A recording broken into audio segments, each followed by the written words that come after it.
কেউ কারোর নয়, কেউ কারোর দিকে তাকানোর ফুরসত নেই, জিজ্ঞেস করার ফুরসত নেই।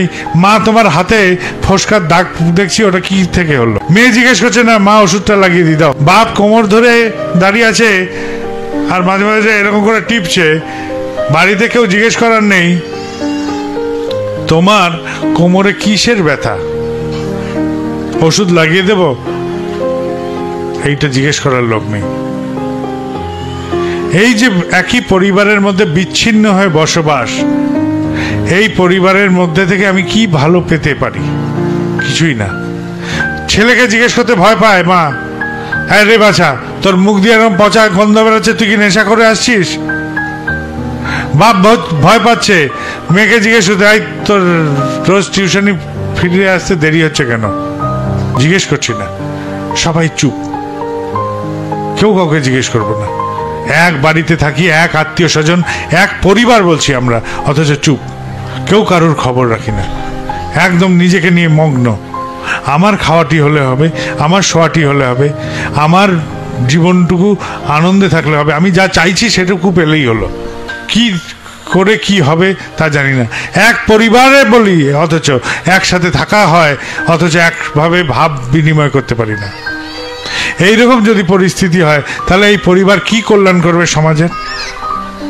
তাই বলি সবার আগে পরিবারের প্রত্যেকটা সদস্য একসাথে সময় কাটান, কিছু না রাত্রেবেলা একসাথে ভোজন করুন, আর সারা দিনের যত গল্প আছে উজাড় করা সেগুলো উজাড় করুন, মন খুলবে।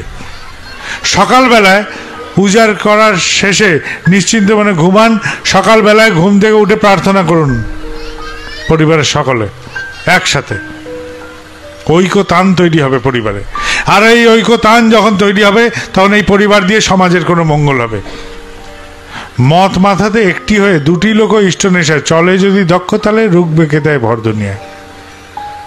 তাহলে আমাদের পরিবারকেই আগে মত মাথাতে এক হতে হবে, তবে আমার পরিবার এই সমাজের বুকে কোনো মঙ্গল কার্যক্রমে ভাগ নিতে পারবে। আমারও মঙ্গল, পরিবারেরও মঙ্গল। পরিবারের চলন এরকম এলোমেলো হয় কেন? পরিবারের চলন এলোমেলো হয়, আমি শেখাই আমার সন্তানকে, বাবা মিথ্যে কথা বলতে নেই, সবসময় সত্য কথা বলবে।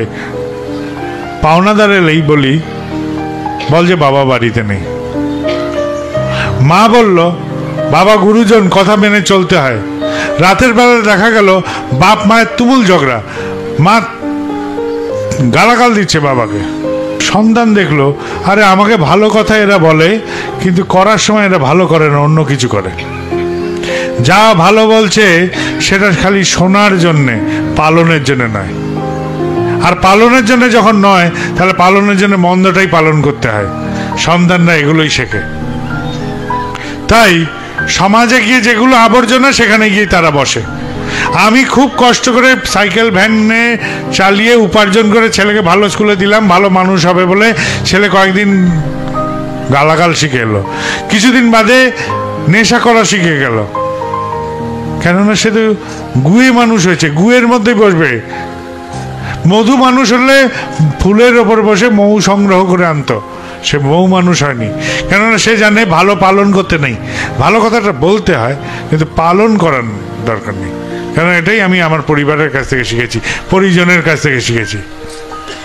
এই দ্বন্দ্ব তৈরি হয়ে যায় মানসিক মনে, আর সেই জন্য তারা সবাই গুয়ে মানুষ হয়, মধু মানুষ আর হতে পারে।